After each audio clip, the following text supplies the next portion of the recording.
So we have a very important interview here. You know him, former Secretary of State Mike Pompeo under President Trump. He's also the head of the CIA, also a congressman from Kansas. He joins us now from his new appointment at Columbia University. Now, I can't think of a better way to start your academic career by going to Columbia when the president just pulled $400 million out of there. I hope you had your contract signed before that. And they're deporting students, the Homeland Security. And there you are, you show up from Kansas right in the middle of it. So can you straighten the place out or impeccable what?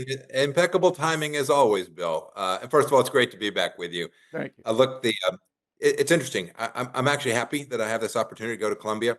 It's a place that has had all kinds of challenges. We've all seen them.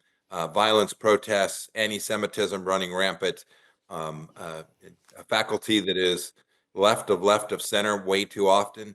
And I was invited there to come be a different voice and to share both my views as a political matter, but importantly, my observations as a practitioner who had to actually deliver security for the United States. And so it'll be fun. It's a very challenging time for the university, frankly, all of America's major universities.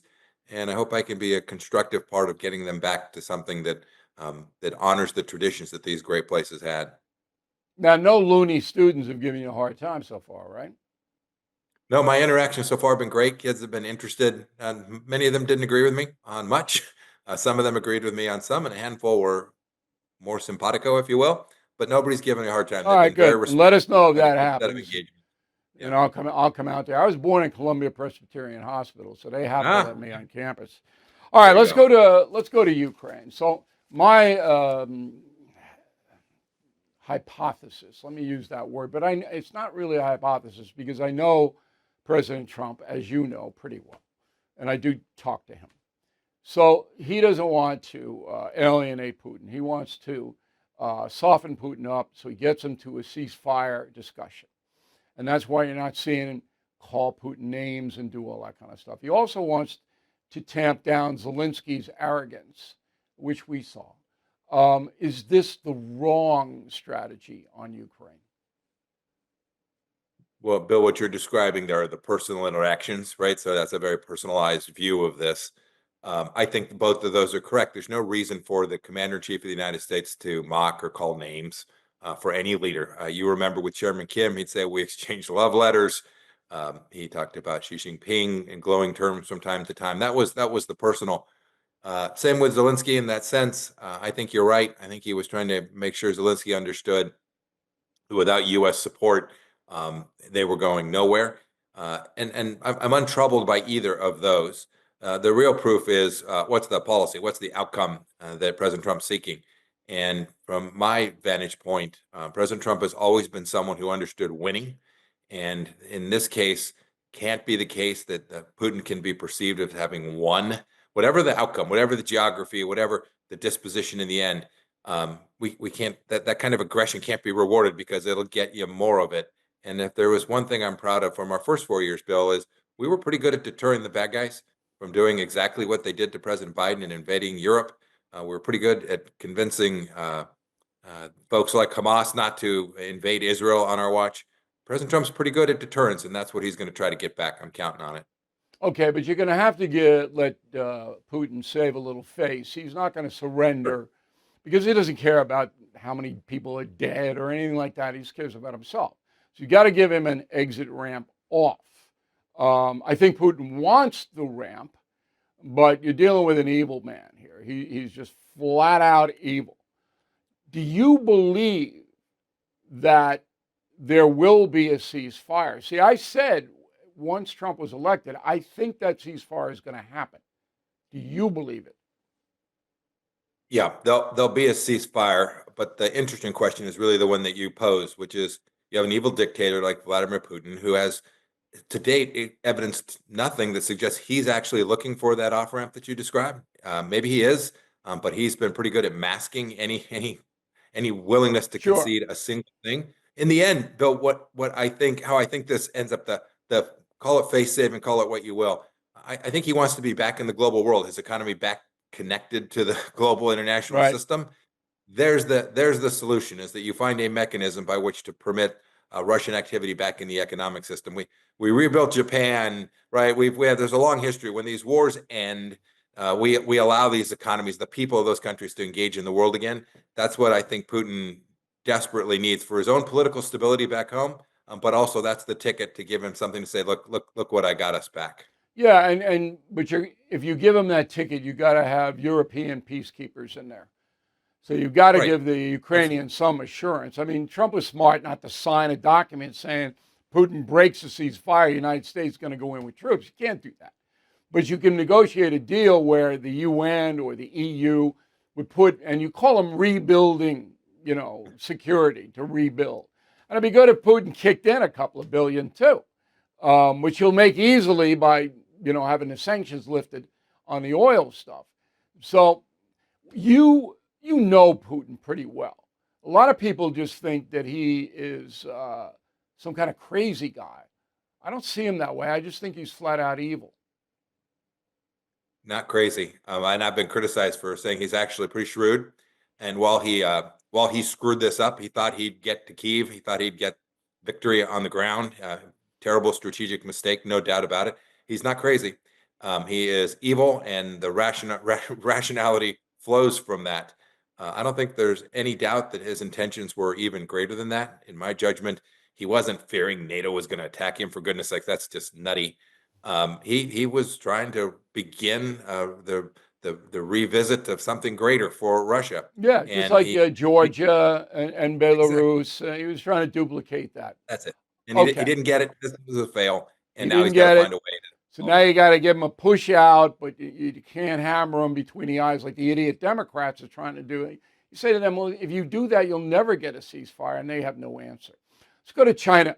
So China slapped tariffs on the USA today. That situation seems to be deteriorating. Is it? I think it is.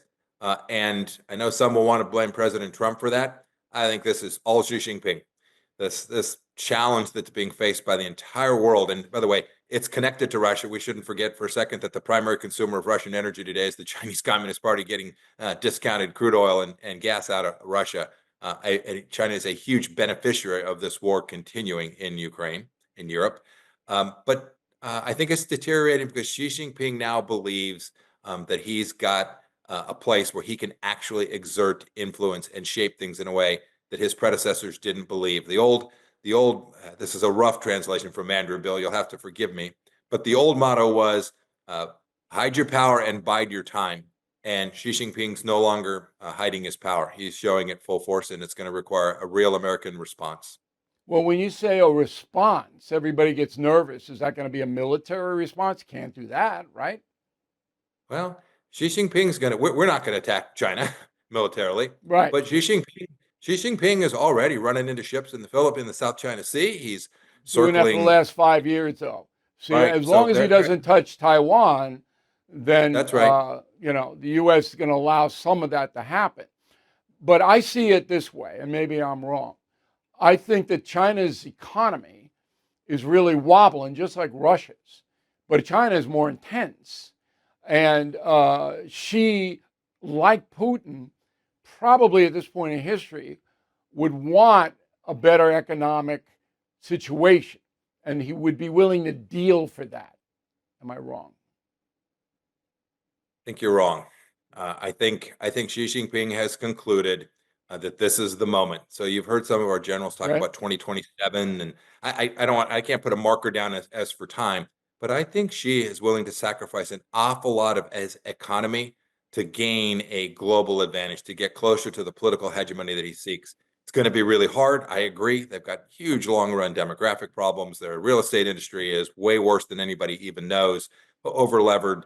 So there are many, many challenges, but I think she has concluded that it's no longer time to supplicate to the United States on the economic front. And so he's going to push and push and push until the United States pushes back. And I think you see President Trump Well, he trying to pushed use the back tools to do that. Yeah. 25%. There's a pushback. But if Yep. your opinion is correct, why didn't she move under Biden, who is extremely weak? Why did he 4 years of Biden, and he didn't really do anything that catastrophic. Yeah, I don't think, Bill, I don't think for a second he's going to invade Taiwan. I don't, the military invasion there, I think he believes is unnecessary. His view is he's going to get Taiwan through propaganda politics, same way he took Hong Kong, right? Force, choke them off, make their economy more difficult. And eventually the people will come to see what's that? Why fight this?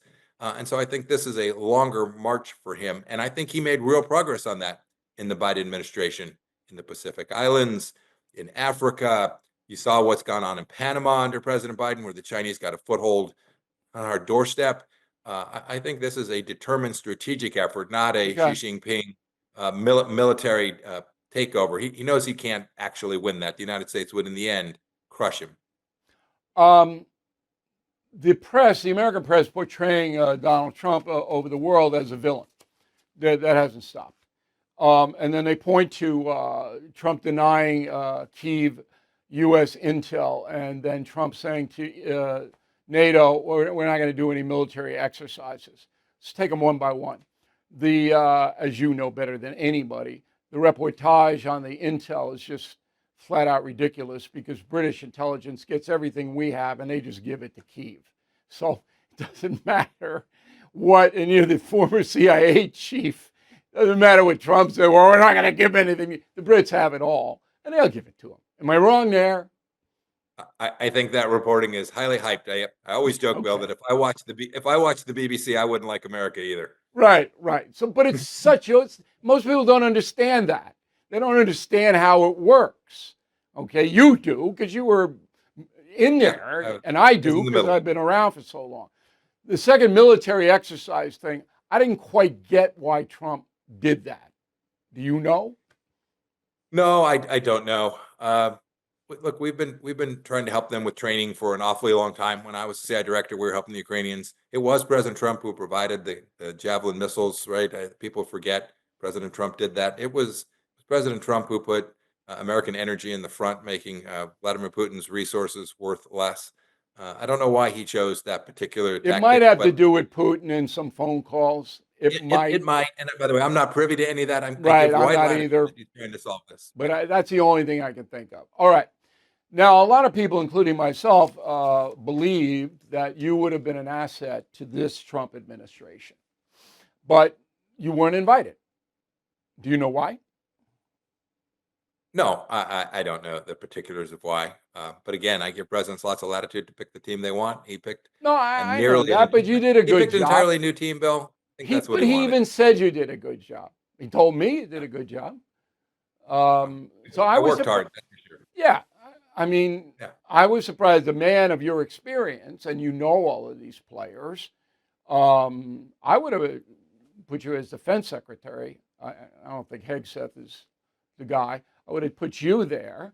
But you must have thought about it a little bit, Mr. Secretary, because it is a natural fit. You succeeded with Trump the first time around. Did you guys have a falling out of some kind? Oh no! Look, I don't know why he chose the people he did. He went through a lot of folks, Bill. I'll leave to him the personnel choices.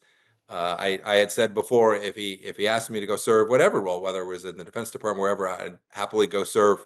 And he just made a different decision. I think he's going to ask you. I do. I think he's going to pull you back. Next time I see him, I'm going to get to the bottom of that, because that surprised me. Because you know how you let me know, Bill. Oh, of course, I'll let everybody know. The president is unpredictable. I think that's an accurate word, right? Yeah, that's fair. Yeah. He goes by his gut. I agree with you that maybe he wanted a fresh look. I like Rubio because he's a good counterbalance to Trump. I think that's a fairly good play. I agree. No, I agree. I think Secretary Rubio is going to do a very fine job.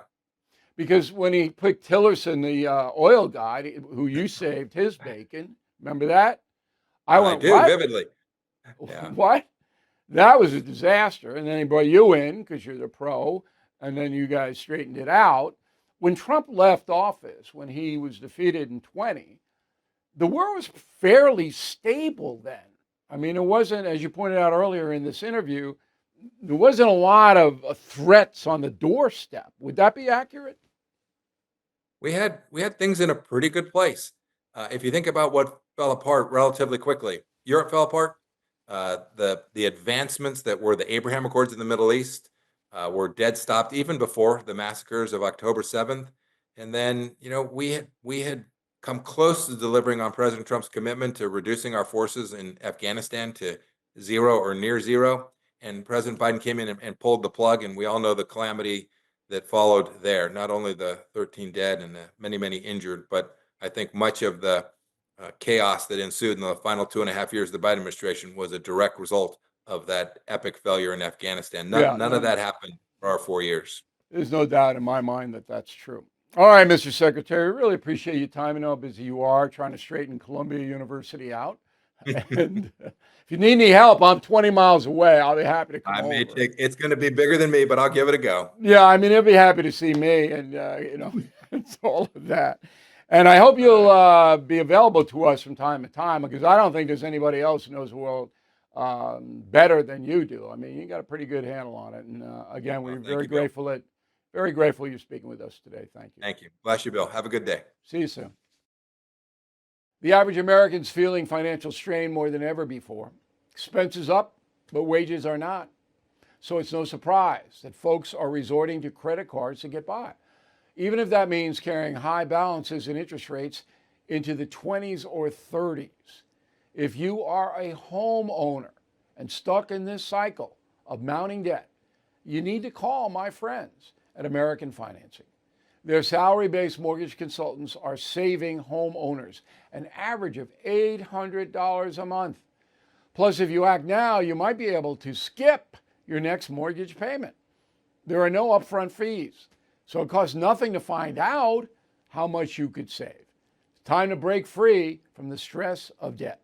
So please call American Financing today and take control of your financial future.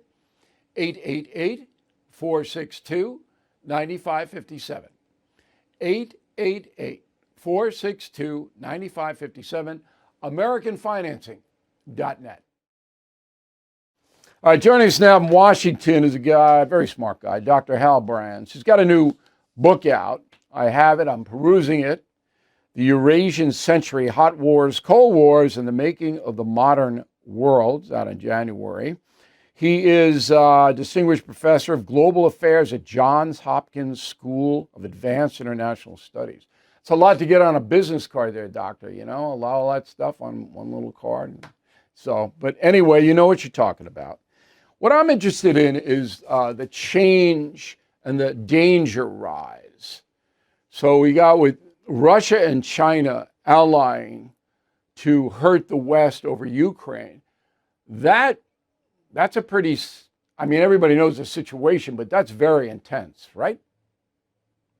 It's probably the most dangerous situation we've faced as a country since the early Cold War, because it's Russia and China that are working together. China's been a major supporter of Russia's war in Ukraine, but it's also Iran and North Korea. Iran has provided a lot of the drones, and North Korea's even provided some of the manpower that Putin has used in this brutal assault on Ukraine. And so it's a situation where you have four of the bad guys working together at the heart of Eurasia to try to shape the wider world.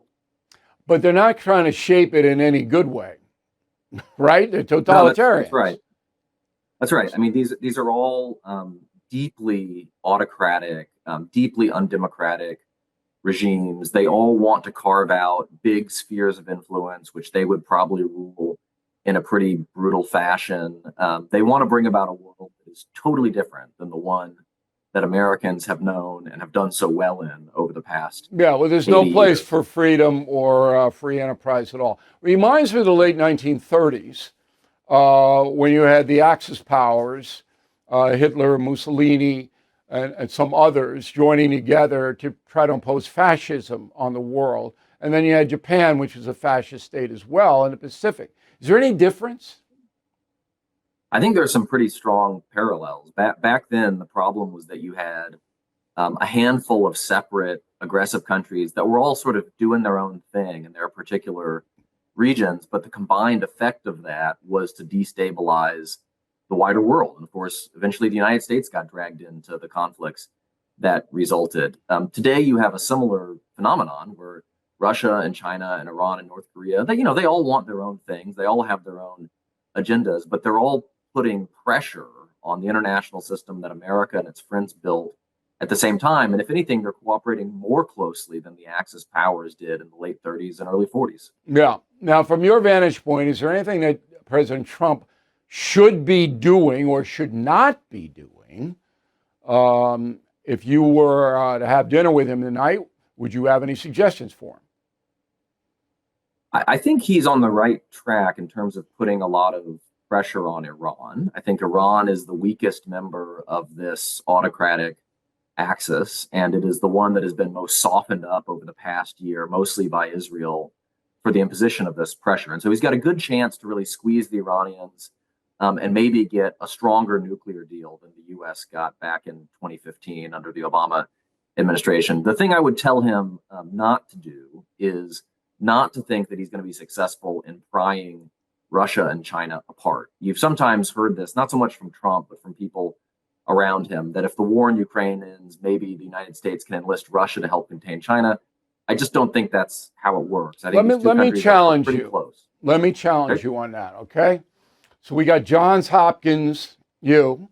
We got Harvard, me. All right? It's kind of like a little game show here. If Trump makes the Ukraine deal, part of that deal has to be that Putin gets back in G7. He gets back into the Western economies where he can sell his oil. That's primarily what he's got, okay? China, then, Putin doesn't need China as much as he needs it now. So what Trump is trying to do is lure him back into the European sector and then de-emphasize, because as you know, historically, the Russians and the Chinese hate each other. I don't know if that's gone away, but I don't think they're buddies. And China's power dwarfs Putin's power. Putin can't be happy about that.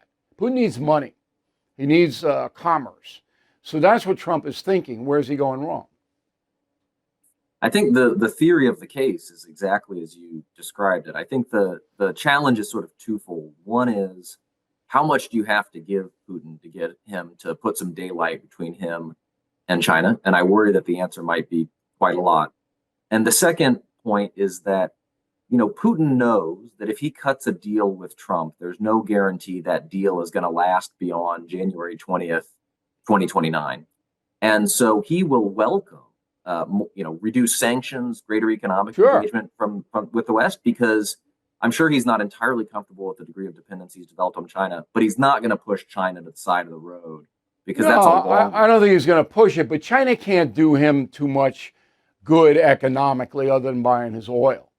But anyway, that's Trump's mindset. And I think the deal is going to have to come down, whereas Ukraine will lose 10% of its territory, but there'll be bogus elections. That's what they'll throw. And then EU will provide peacekeepers. USA will make the mineral deal, and that puts a structure for the USA inside Ukraine.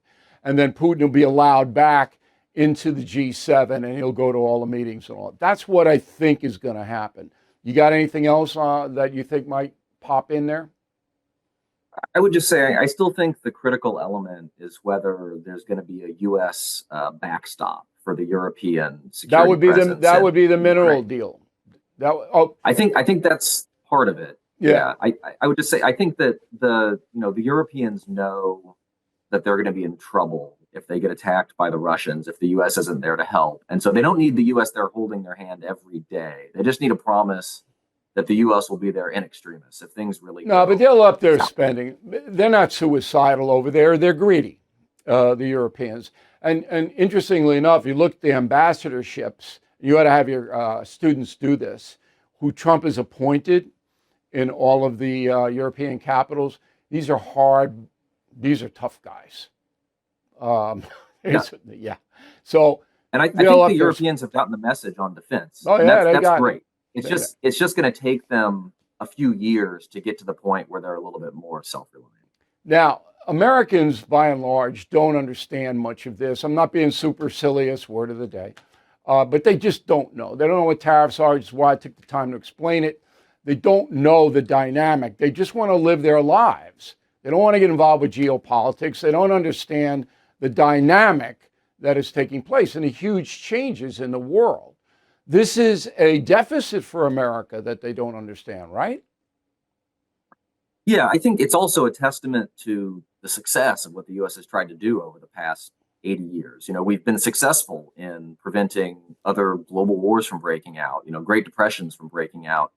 And so it's become a little bit easier to forget what all this is meant to achieve. My grandfather, he was a navigator in B-24s and B-25s in Europe during World War II. And so nobody had to explain to him why American global engagement mattered. And I think we've Right. lost a little bit of that over the years. Well, we have lost it. Now we're in a deep age of narcissism and apathy. But here's the kicker on this. Got a lot of left-wingers in the press screaming that Trump isn't pounding Putin as a fascist dog. If you look at Yalta, what Roosevelt did with Stalin, I mean, he kissed him up and down, in and out, every way. And he had to know, because Churchill knew, that Stalin was going to break every treaty in the world, and which he did, and come right across and try to dominate Europe, which he did. But Roosevelt said, look, I got to stop this world war. I got to stop it. It's very, very akin to what Trump is doing. Last word. I think there are definitely some parallels. I think Trump thinks we just need to get sort of the moralizing out of U.S. foreign policy and focus on hard power realities. There's something to be said for that. But I would just also point out that one of the great things about America is that we do stand up for principle in the world. And so I just hope we won't correct too far on it. Trump doesn't see it that way. He's not one of those guys.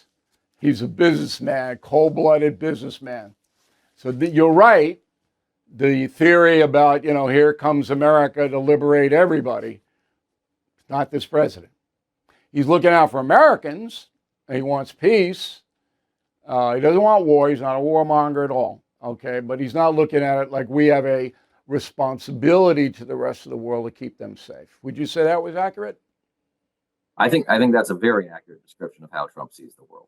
All right, Professor, we really appreciate you coming on today. Thank you very much. We don't talk enough about those truly making a positive impact. So let's take a moment to discuss Delta Rescue, the world's largest no-kill care-for-life animal sanctuary. Home to more than 1,500 rescued animals. It is staffed by trained specialists who provide lifelong care, love, and safety. They do incredible work. But look, it's important to remember that Delta Rescue relies solely on contributions from us. I have donated, and so should you. Their founder, Leo Grillo, built a legacy of dedication and everlasting love for animals. So consider making it a part of your legacy too. Talk with an estate planner. Check out the estate planning tab at deltarescue.org. You can make a difference, even get potential tax benefits. So please visit deltarescue.org today to learn more. deltarescue.org. Last year, investors scored the highest profits in decades. Unfortunately, the rest of us were held back by stacks of bills and credit card debt. Well, Done with Debt has found a solution. They created a brilliant new strategy designed to tackle debt, put cash back into your hands, so you can finally save, invest, and live your life in comfort. Done with Debt goes head-to-head with credit card and loan companies. Their team of negotiators and legal experts work to significantly reduce your bills, eliminate interest, and erase penalties. Bottom line, Done with Debt helps turn crushing debt into financial freedom. But some of their strategies are time sensitive, so please don't wait. Get the life you deserve. Visit donewithdebt.com. Talk with one of their strategists, absolutely free. Visit donewithdebt.com, donewithdebt.com. All right, Smart Life, Wallet Hub, good financial website. It's worth your time. They have a poll, only 200 respondents, though, about tipping. 9 out of 10 Americans think that automatic service charges should be banned. So if you get your check, Usually in a restaurant, if you have a party of more than 6, they'll build in a 15 to 20% tip. I don't have a problem with that. But more and more restaurants now are forcing you to tip at a certain level. I do have a problem with that. And so do 90% of Americans. The other questions are, do you think tipping culture has gotten out of control? 86% of Americans say yes. 14 no. Are businesses replacing employee salaries with tips? Interesting question. Yes, 55, no, 45. Should automatic service charges be banned? Yes, 83, no, 17. Even when you go in for a takeout, just to pick up, they're asking for tips and all that. So here's my thing. I want to be generous because younger people are working and, all of that. So I tip 20% usually. I gave a guy 10% last weekend because he was the worst waiter I've ever seen. I should have given him nothing, but I gave him 10 because I felt sorry for him. If he couldn't even do that job, what's his future like? About 20% is what I do. I do not tip on picking up stuff that I order over the phone. I mean, that's insane. Just handing me the bag, that's it. I'm out of there. And I don't tip if I have a credit card thing and they twirl the thing around and go, okay. I said, for what? I called, I gave, you cooked it up, you handed it to me. What am I tipping for? You didn't come to the table and pour water. You didn't do any of that. So I'm a purist in that regard, but I think Americans are generous. If you do get good service, 20 is good. Thank you for watching the No Spin News. To watch the full episode anytime on BillO'Reilly.com, please sign up to become a premium or concierge member. Visit BillO'Reilly.com to sign up and start watching today.